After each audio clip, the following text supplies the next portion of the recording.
If he wants to join, that's fine.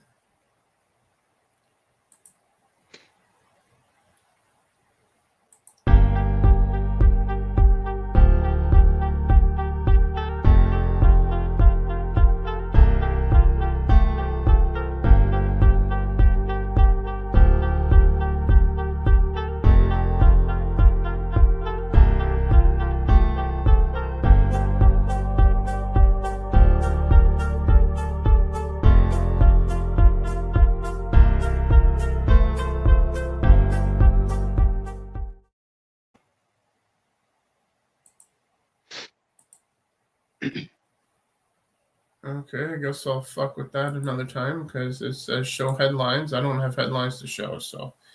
Hello, everybody. Drewdat Games back with another stream here on the channel. Joining me, as always, my partner, my brother, partner. That's really gay. My younger brother, Desert Lord. Hey, bro. Hey there. How you doing? I don't know why I said partner. Oh, well, partner in the stream. It's all right. Yeah. 10 years of YouTube for this channel, Drewdat Games. What do you think, bro?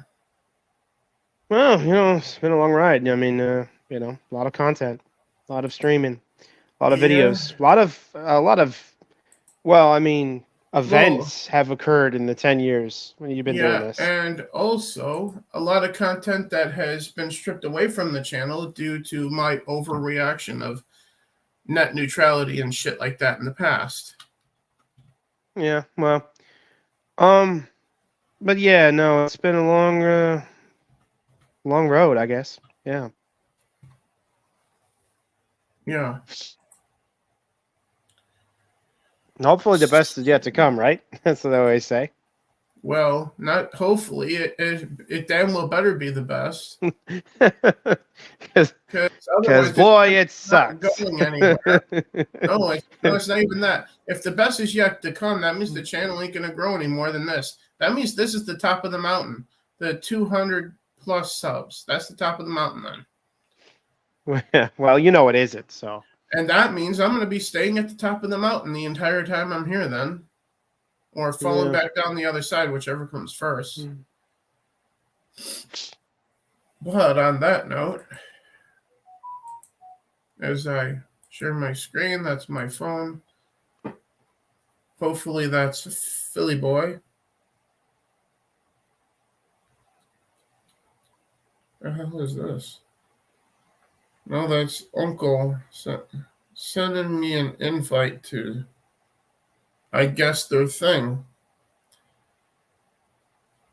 Yeah, that's Uncle sending me an invite to the Super Bowl party. Okay. Well, that's good timing, Uncle. Thank you. Live on YouTube. But what was I talking about before I was saying I hope that's Phil? Was I saying anything? Well, no, you were just talking about the top. You feel like at 250 subs or whatever that this better not be the top of the mountain, right? Because if it is, oh well. Here we are then, at the peak. But as it is,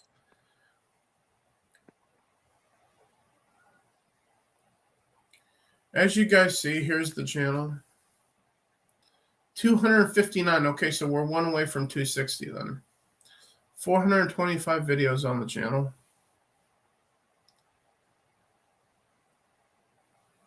We could do a Drewception and watch the stream on the channel. Maybe we'll do that by the end, and then here's the featured channels of our supporters here on the channel and our biggest ones and our biggest contributors. Drewdat Underground, that's the second channel I have for the reactions and stuff and for Breaking Rocks. Until I can stream on Rumble, then Breaking Rocks will stay there for the time being. Desert Nord, hey, that's you. So no joke, huh? Oh, that's me. Oh. Yeah. Jade Shadow, who helped get the Twitch channel to be what it is today. And then Minority Home, who actually donated bits to the Twitch channel. So shout out to Steph and Mara, obviously. The biggest supporters of what I'm doing. But as it is, let's click into the video tab and scroll all the way to the bottom, which will take a little while. Because we're going to start out with the very first video ever recorded for the channel.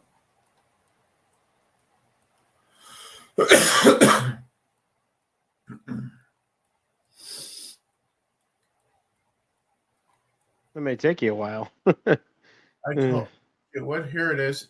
8 years ago was when this was filmed. Well, over 8 years ago. But the channel was created 2 years prior to this getting filmed, though. Because I didn't film a channel for like 2 years after I created the channel. So perhaps it's a technicality. Yeah, it's a technicality. The channel was created 10 years ago, but the first video was uploaded almost 9 years ago. So it was like about a year after the channel was created, because I didn't know what I was going to do with it, if I was even going to follow through with doing anything, you know? Then ultimately, like I usually do, I went, fuck it. And usually when I do that, one of several things is taking place. I'm going to do something that I think that I thought about doing for a while, and I'm not sure how it's going to turn out. I'm going to do something that I've been thinking about for a while that I think is a good idea, and I think it'll end up turning out well. Or I'm going to do something that I've been thinking about doing for a while. I think it's going to end horribly, but fuck it. Let's do it anyway and see what happens. Or on the other side of that coin, I'm going to do something that I thought about doing just now. I think it's a good idea. I think it's going to end well. Fuck it. Let's just do it. And repeat with all the consequence side of it, you know? Yep. Like, for example, fuck it. As in, I thought about doing this for a while. I don't think it's a good idea. But let's just do it anyway and see what happens. Or fuck it, I thought about it just now. I think it's a good idea, but I don't know if it's going to turn out good or not. In the case of creating this channel, I didn't know if this was going to turn out good or not. As it turns out, it was mediocre so far. Right?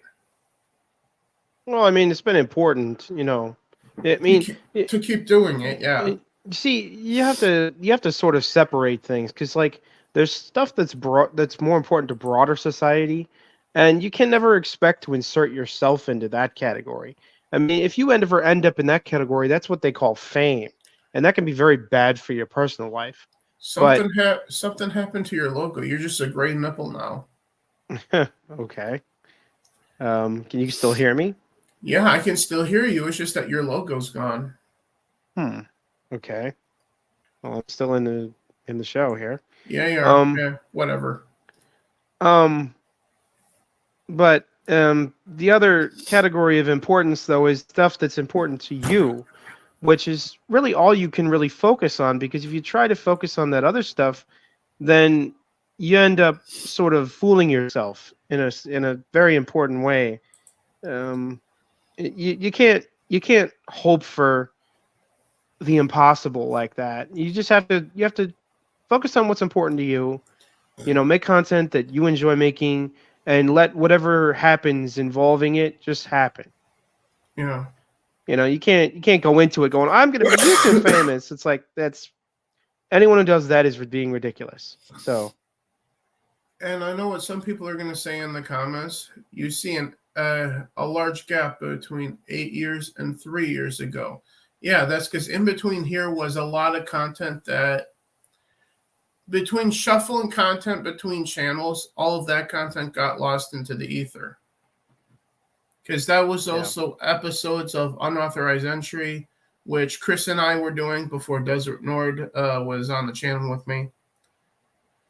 And also something that got shuffled to the other channel eventually, and then eventually lost, which was called Authorized Entry, which was a non-gaming equivalent of unauthorized entry at that point. Yeah, so I guess the main point you were making there is that there's a lot of content that's sort of like missing. Yeah. But the point being is that you've been doing this for 10 years now. So yeah, well, the spirit of Drew Dat Games has been alive for 10 years. Yeah. Despite the first video was almost 9 years ago. Yeah. And speaking of which, let's take a look at that right now. Ladies and gentlemen of YouTube, this is Drew from Drew Dat Games on YouTube. My channel is all about reviewing video games and my opinions of video games. So if you like my channel and you like the videos I post, please give me that subscribe or like in any way, shape, or form. I would greatly appreciate it. And thank you so much. And take care of yourself. God bless. Yeah. What do you think, bro? Well, I mean, I've seen it before, but yeah. Well, no, I mean it's very short and to replay it again. I was not trying to. It's always the way things start, it's humble beginnings, whatever.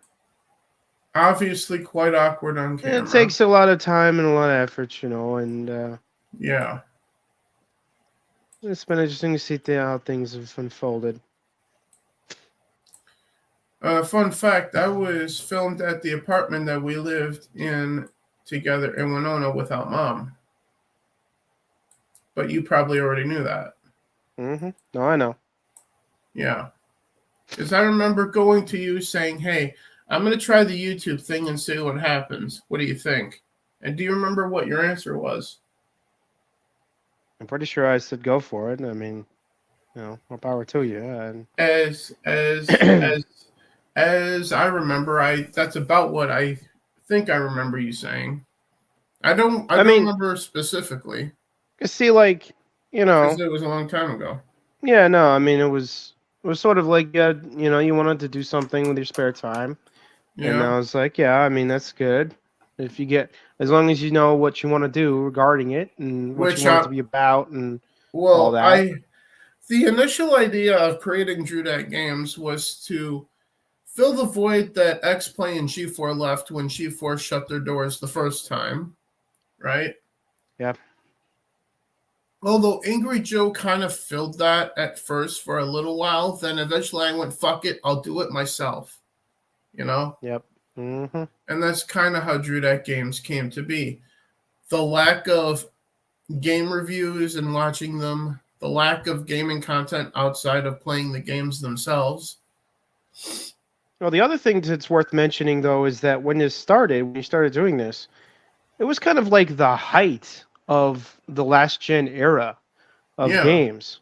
Yeah. And there was just an absolute mountain of content online and being produced by content creators and a lot of the people that we consider the core of the gaming community, especially the geeks and gamers community, were just starting out back then too. Yeah. Well, Geeks and Gamers at the time, as Jeremy told it, was like a game like league or tournament thing that he was trying to do, right? Mm-hmm. And then eventually turned into YouTube and a website and all that, essentially to what it is. Mm-hmm. But considering that I was shuffling content around, actually some of my older content that was filmed shortly after this, actually I'm pretty sure is on the channel. It's just further up here because it got shuffled back from the other channel. Because I was bouncing back and forth between having 2 gaming channels and then having a non-gaming channel and a gaming channel. Yep. Over the years. So, like, for example, my Nintendo 64 game collection, this was actually the second ever video that I uploaded, but it got reported over from the other channel.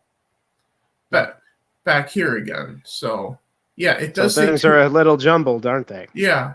So, it does say 2 years ago, but this is actually the second oldest video that I ever did.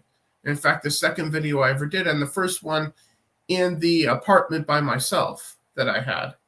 after you and your girlfriend had left to go to Las Vegas. Mm-hmm.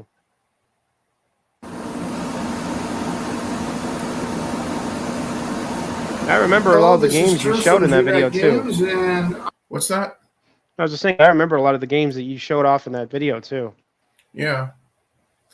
Some of my faves too. As you see, there's the older 360 I had at the time, which is identical to the broken one that's yours that you gave to me, and I put in my console museum here on my desk. Yeah, that's that one right there.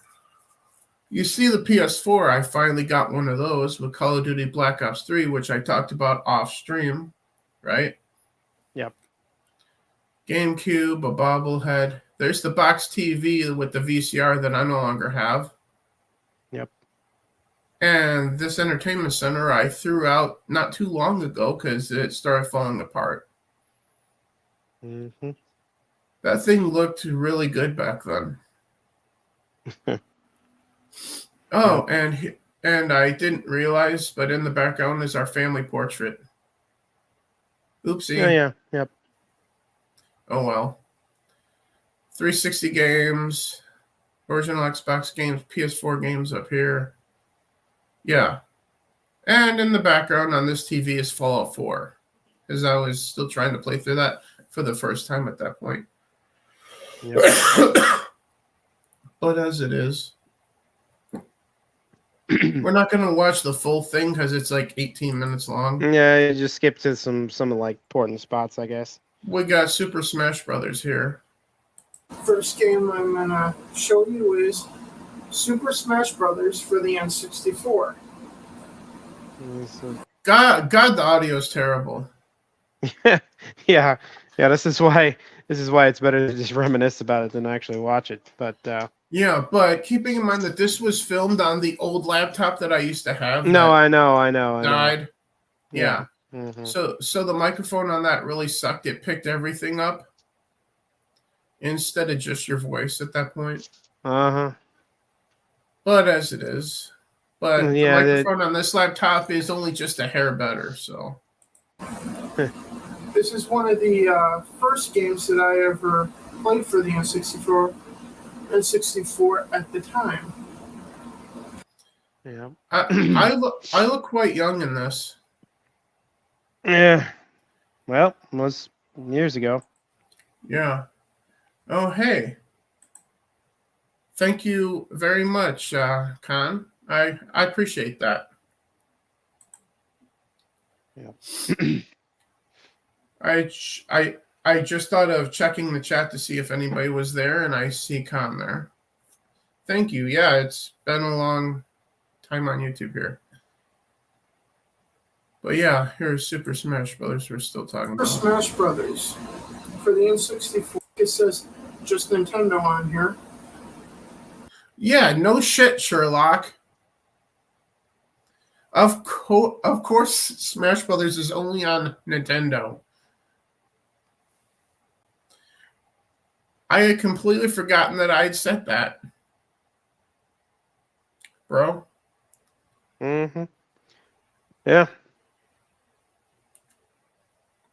I was an idiot. An 8 out of 10 on developing this game. This game is well made and enjoyable to play. I personally that game was one of the best games ever made. What? That game was one of the best games ever made, period. Yeah, but let's hear that's what like, I gave for that's like if I had to put a top 10 of best games ever made, period, like of all time among everything, that would be on the list for sure. Yeah. 9 out of 10. This is a game what I say? A 9 out of 10. This is a game that I gave it a 9 out of 10. Yeah. Yeah. Okay. So that's one of the highest rated games ever for me. Well, yeah, but it doesn't. It's not that like on its face it stands up like in terms of quality or anything. It's just that in terms of cultural importance, in terms of how many of us, gamers played it when we were young and how formative it was, that's where the importance comes in.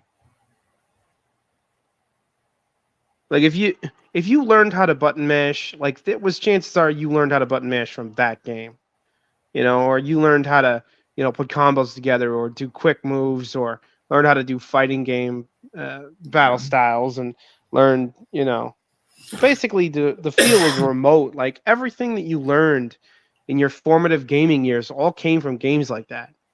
Yeah.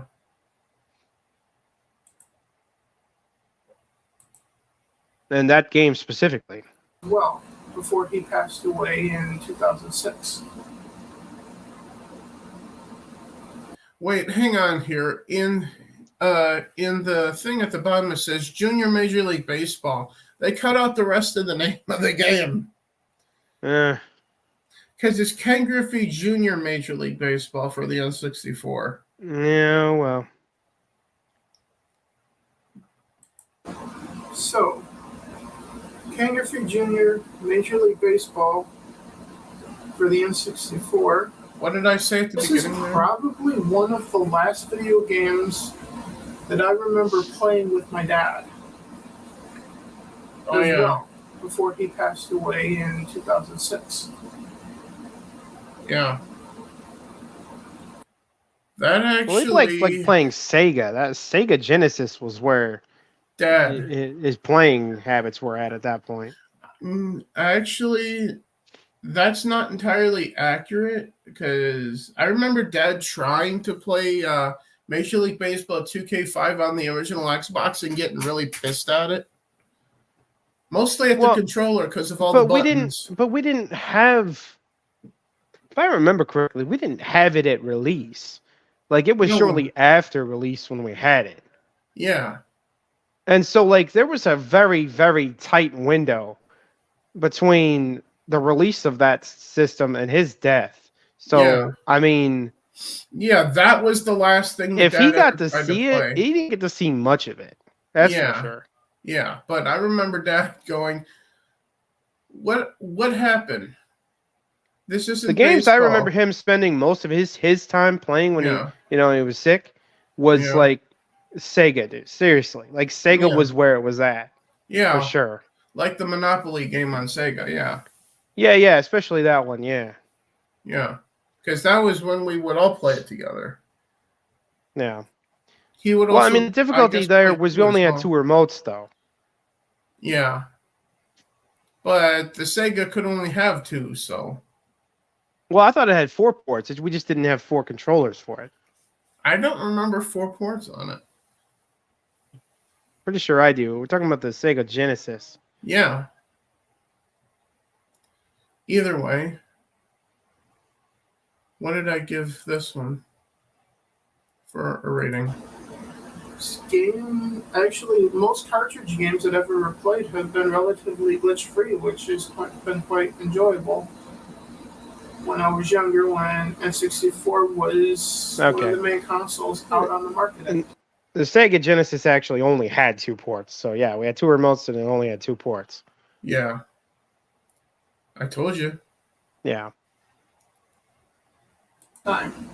But your thoughts on cartridge games being relatively glitch-free? Oh, yeah. Well, that was back in the day when, game development was done carefully.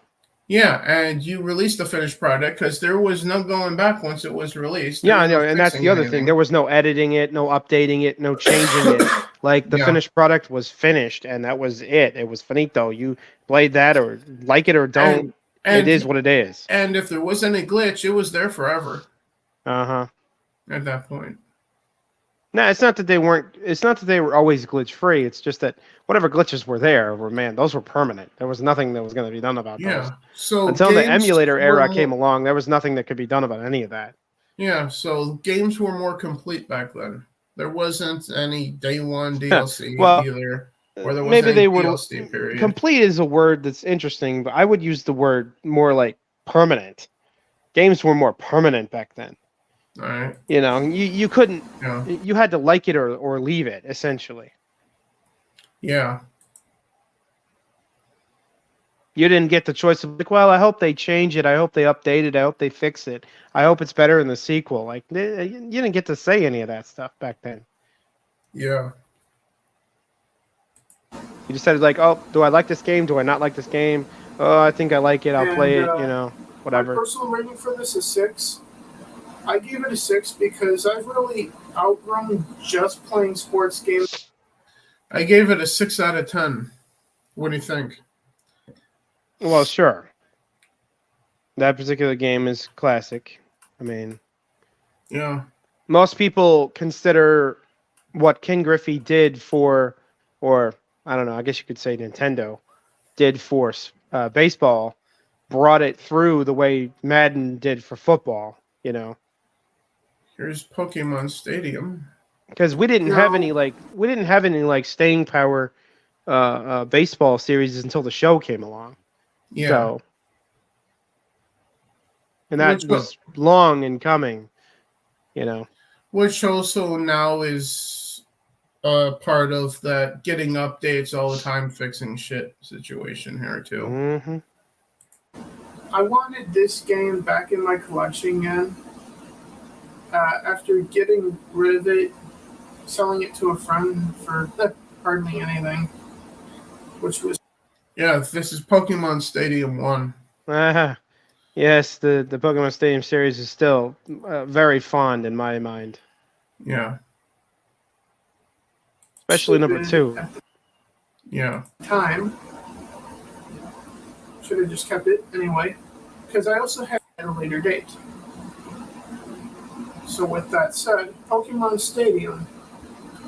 When you have the expansion pack in your controller, you can play your Game Boy Color games on the N64 as well. So, yeah, that is one added bonus that I took into account when gave this my replay value rating, which you will find out in a few seconds here. So, Pokemon Stadium for the N64. Development, I gave a 6,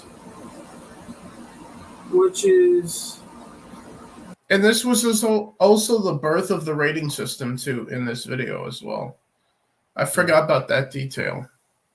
Now, it has evolved with different categories over the years, but it's essentially still add up all the categories and divide by the number of categories that apply to that game to get a rating, hopefully, out of 10 or out of whatever number of categories you have at that point.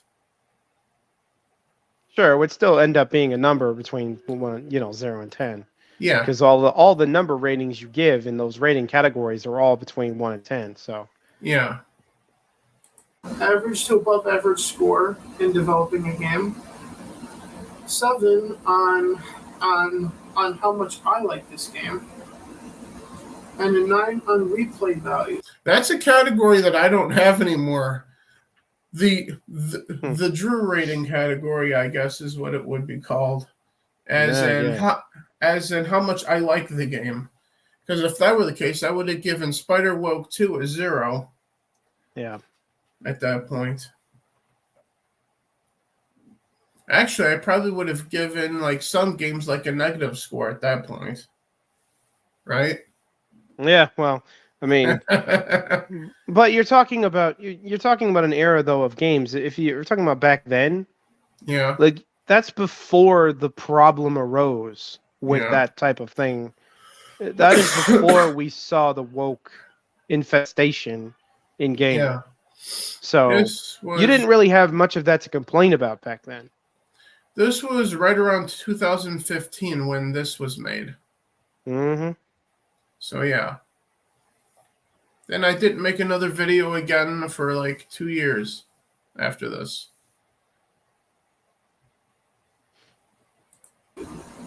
Like I said before, you can couple this with your Game Boy Color Pokemon games from your Game Boy Color, plug it right into the pack in the controller, and play with your Pokemon that you've played with on those games on your N64. Yes, we know that. So Pokemon Stadium overall is a 7.3. If you have an N64 and you have a Game Boy Color and you enjoy Pokemon, you have to have. So I rated this higher than Ken Griffey Jr. in Major League Baseball. What do you think? Well, yeah, of course. I mean, it would have to be, just because of cultural importance, dude. I mean, especially the mini games aspect of those games, both of them, number 1 and 2, like absolutely legendary mini games. Like this was the game series that accidentally kicked off the idea for Mario Party. Okay, what people don't realize is that the mini game structure in Pokemon Stadium ended up being like inspirational to the Mario Party guys. Yeah. Like they thought, wow, this works really well. People really love this. And they're like, let's just make a whole game out of it. I mean, you have to understand that gaming, not everything in gaming is sort of a one-to-one. Not everything that you think is original is really original. And a lot of things draw inspiration from other things. Even the things we consider great, like Mario Party, it's not necessarily completely original. It's just something that was a good idea and taken and run with. And I look back on Pokemon Stadium as like one of the most complete games. Number 1 and number 2 is the most complete games ever made. Truly an absolute package of fun. Just imagine, bro, even if you adjust for inflation, imagine paying $30, even $40 for that game back then and getting as much use and as much fun and as much playtime out of it as you got. And then compare that to today's games where you have to pay $70 and play it for, as Angry Joe would say, 4 fucking hours. Yeah. Yeah. But the fun level is just so low by comparison. The bang for the buck with those games back then was so immense. Like you'd play it for years, and even after years of playing it, you'd still want to go play it again. Yeah. Because it's just endlessly fun to play. That's what those games were. Just endlessly fun to play. Yeah. So. And that's what makes them so, gives them such a legacy for us. So Madden NFL 2001 is up next. NFL 2001. Development, I gave a 6. It does nothing new to the franchise. Where have I heard that before? Yeah. That's funny. My review of Madden 2001 is the same thing I've said for years since about every Madden game ever. Yeah, unoriginality has been a long-time problem for the Madden series. Yeah. Have they ever been imaginative then? Because if I was saying this back in 2005 about Madden 2001, which was actually a good Madden game. Yeah, no, by comparison, it definitely deserves a higher rating than probably you gave it. Well, by comparison. Well, let's see what I gave it. On its best day. So overall, it's a 6 out of 10. It's an average game for a 6 out of 10. So it's on par with the baseball game. Well, I guess that just makes the more recent titles just even lower then, huh? Yeah, it does, because usually those score 3 or 4. Yeah. In the rating system. So a 6 out of 10 for Madden is actually IGN probably would have given it a 10 at that point. Yeah. For the N64, completely average in every single way. Could you stand not playing Madden 2001 for the N64? Yeah, you can skip it and not miss anything in the entire Madden NFL franchise. Some things never change then. Yep. I didn't know I said that about Madden 2001. I'd forgotten that. Okay. I guess this is where me being overly cynical on games began then. It was the very beginning. honest with you. So with that said, moving on to the next game, which is my second highest rated game, and I have Oh, 2 dear. games left in the N64 for you here.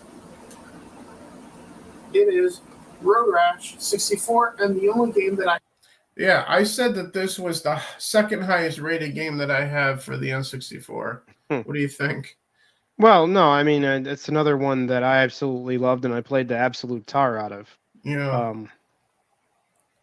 And it was a formative game for me. You understand, like, even before the days when I played Need for Speed, I was playing Road Rash. So like, if there's a game that's responsible for like forming my racing game habit, it's that one. Yeah. this an 8 out of 10. I enjoy this game. It's, like I said, the second overall rated game in my N64 game collection. Oh, and a quick fun fact: that TV screen I still have. It's in my closet right now. That thing has lasted this long because I just replaced it with a new monitor just recently. Because for whatever reason, the graphics, like letters and numbers, weren't translating to the screen properly, so I couldn't really see them on it. Yep. So I needed a new monitor to replace it, to hook up to my computer.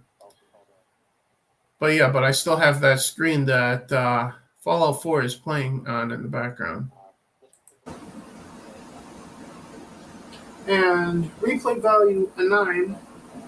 If you have friends that can come over and play games with you regularly, I promise you this is going to be one of those games that you're going to want to play many times over and over and over again.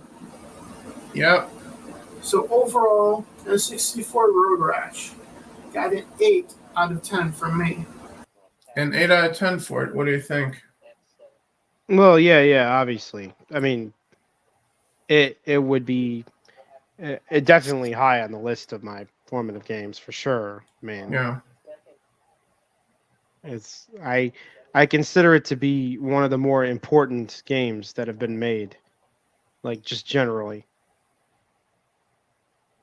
But it was very controversial, and honestly, not really a kid's game. If we're being honest. The timestamp of this that Google has, or YouTube rather, says the Holy Grail. That's not the game. That's not the name. That's not the name of the game, assholes.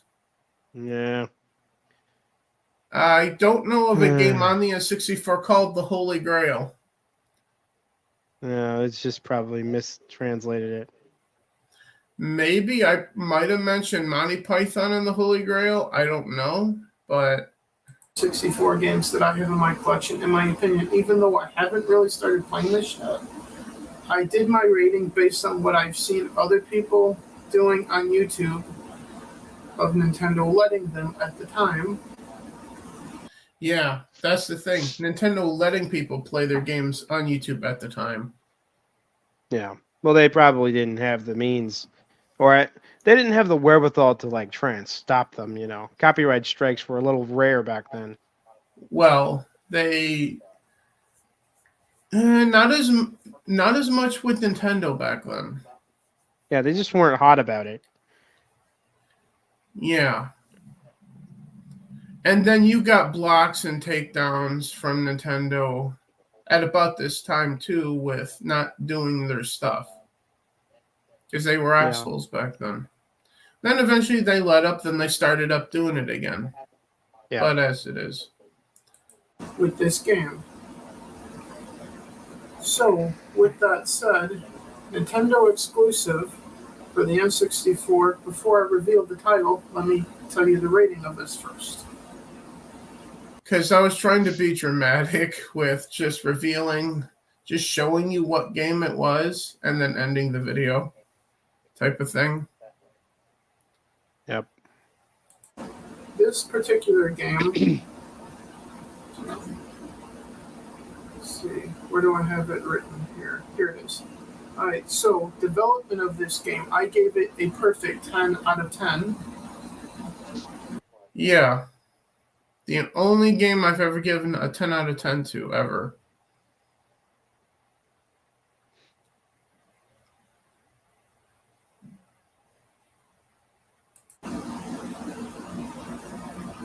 Yeah, I have not seen glitches from this game on YouTube whatsoever. But we'll see if this rating stands once I start playing this game on my N64. And it didn't. It dropped to a 9.7. And that was the other thing, though. That was the era when glitches were the biggest problem with games. Now we have the game itself. That's the problem with the game. Yeah. All of the DLC cut content from the game to try to squeeze more money out of you. Games shitty storylines, bad characters, bad writing. Yeah. Yeah. And everything in between. And server's not working, so you can't play a single-player game. Yeah. Too. Which I intend to fairly soon. And I will get into why I haven't started playing this, although if you notice back here, right here, I have Call of Duty Black Ops 3, got to work on. And then as you can see on my screen, I already have the game going that I was working on before I started filming this, which is Fallout 4 for the PS4.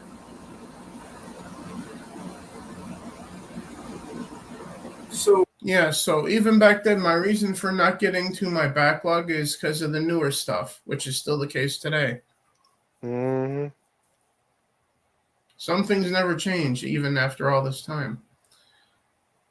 And you will find out those ratings once I get to the PS4 in a later video, which will probably be, of these series of videos, one of the last ones of this nature at that point. So with that said, back to this game. Sorry for that little side street there. So 10 out of 10, as I gave the side streets happen constantly. Yeah. If you just skip ahead in the video when you get to one of those. Yeah. And the replay value, from what I've seen on YouTube of this very game, is easily a full 10 out of 10 in replay value. Yeah, my standards for replay value were fucked up back then. Because usually replay value is higher for games that you could start with a new character, new race, new class, for RPGs mostly, right? Yep. Because if I were to rate the replay value of this particular game now, I probably would go with like a 5 out of 10 on it. Not a full 10 out of 10. Skyrim would be closer to a 10 out of 10 for replay value. Yeah. Or things of that nature. I could see playing this game probably for the rest of my life. That didn't happen. Because I stopped playing it to get to other stuff, and I haven't played it since. Yeah. To this day. So to this day, I still haven't finished this game yet. In theory. So, overall rating of this game is a 9.3 out of 10. Okay. Yeah, that sounds about right. The second highest rated game I believe I have in my entire collection. Wait, if that was the official rating from the system, then the rating went up since I started playing it to 9.7. Yeah. The highest is on the PS4, which you will see again in a later video. Yeah, I'm talking about Fallout 4. Yeah, that's misguided. It's the best game ever, huh? At the time, because this was before I got my hands on The Witcher 3, too. Keep that in mind, because that was the same year that sure, but came out, too. even that, in hindsight, is, you know, I mean, that game is a landmark game and considered one of the better games of all time. But Yeah, I wouldn't even that one I wouldn't give a 10. Yeah. So, what is this game? You're gonna ask.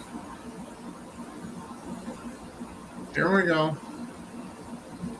Instead of telling you, I'll just show you it. That kind of sounds like I'm going to show gameplay, right? Yeah, no, it's really too much buildup at that point. Just to Yeah, except for I had no way to do that, so I just showed you the art on the cartridge because I couldn't show you gameplay. So with that said, I hope you enjoy this video, and I will see you in my next video in which I go over my Nintendo GameCube games. Yeah, it took about 7 years to get to that video. Because I kept forgetting about it. Because I kept going on to the next thing. And then I'm like, wait, I promised to do this particular video back in 2015. I'll get to it next. And then I didn't. Yep. For you. Have a great day. And I hope you enjoy this video. Take care. Yeah. Do you see what that says? Yeah, Zelda. Ocarina of Time. Yep. Mm-hmm. Yep, that's the best N64 game, according to me back then. Yep. What do you think? Well, I mean, obviously, it was considerably many people's favorite game. Yeah. So, obviously, great game and a landmark game, too. And when I started doing Skyrim on the channel, it was with the laptop turned towards facing the TV so you could see the game. Kind of like how that Star Wars girl was doing that with Knights of the Old Republic 1 at the time. Yep. Only I was doing it before she was, with turning the camera towards the TV thing. Now, I was going to say, bro, I don't mean to cut it short at all, but I got some things I got to do. I'm going to have to dip out of here shortly. All right. Well, then we'll stop looking at old stuff then, and we'll wrap it up here. So, you can continue if you want to continue without me. That's fine. I mean, well, I was not intending on continuing without you. So, yeah. So with that in mind, that's been the past. As I said, started the channel because inspired by G4 and X-Play and Angry Joe, and just the need to want to fill the time that I spent watching game reviews by just doing gaming content or talking about games on YouTube myself. And what's that? There was a lot of gaming content coming out at the time. A lot of startup content, a lot of, again, it was the height of that console era that people consider like a golden console era. Probably the golden console era, probably ever at this rate. Yeah, we were coming out of that and going right into Xbox One. Yeah, and PS4 at the time. Creating a YouTube channel for gaming was like a very, very common and popular thing to do at the time. Thank you, Red Hood.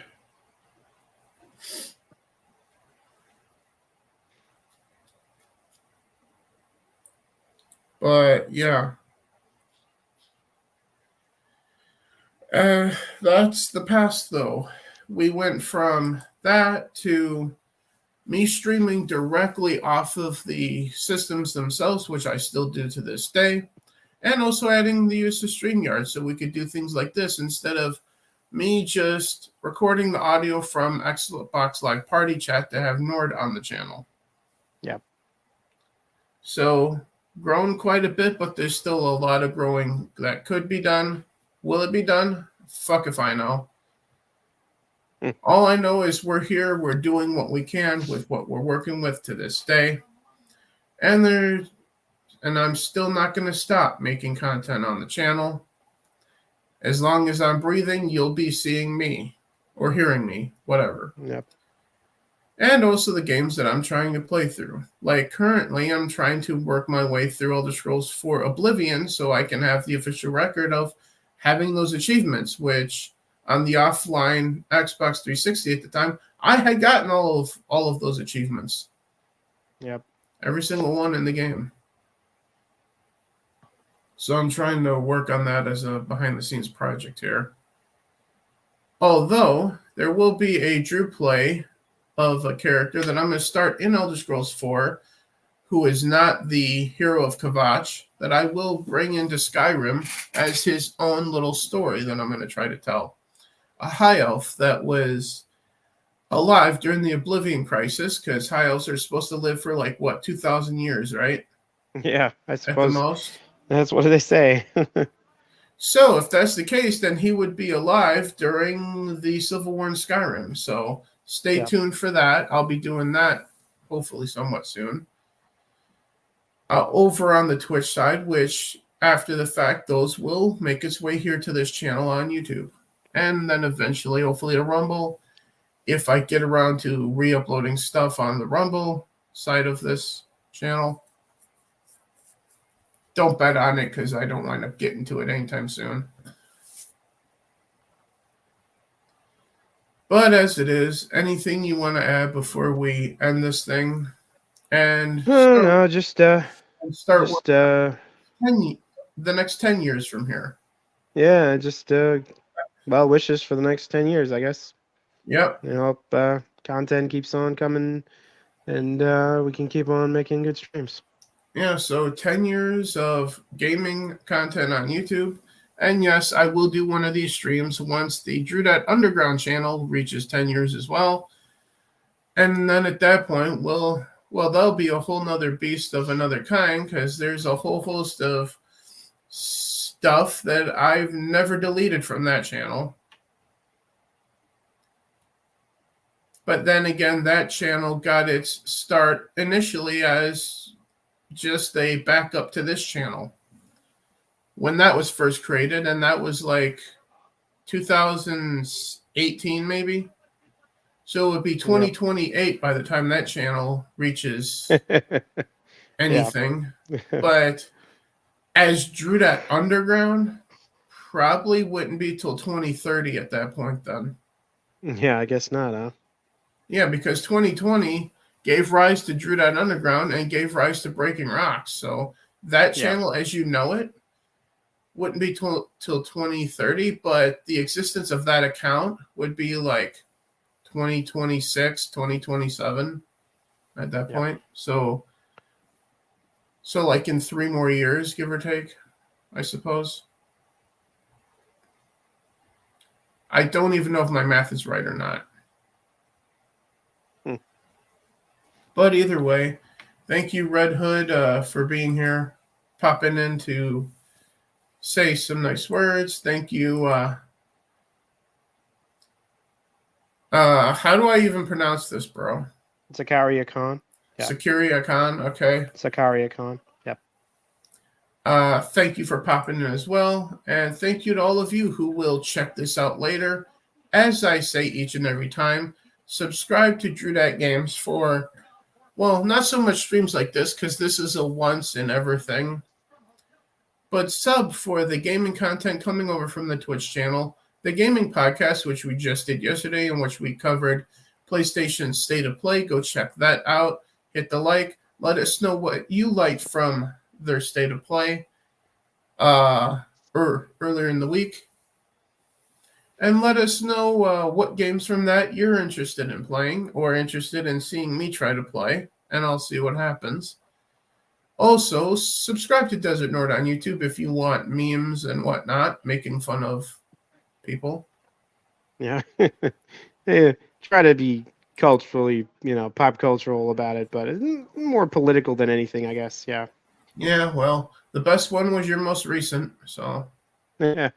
I try to keep it good. I don't do it often, but I do it right when I do it. Yeah, it's usually a full year at a time by the time you see something. I Again, don't always from make him. memes, but when I do, The most I prefer Dos uninteresting. Equis. Yeah, that was the most interesting man. You're the most common man. Most interesting memer. Yeah. Oh, anyway. Way to toot your own horn.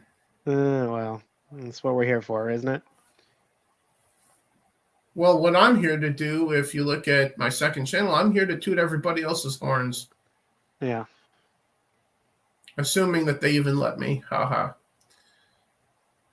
But either way, we'll see you guys in that underground or here on Drew Dad Games or Desert Nord's channel. Thank you for checking this out. Hit the like, subscribe. Please do not share this out because Twitter has enough problems as it is. And we'll see you guys in the next one. Yep. May the force be with you. Fuck Naughty Dog. Fuck Insomniac. And fuck everything now that I think of it. We'll see you guys in the next one. Bye, everybody.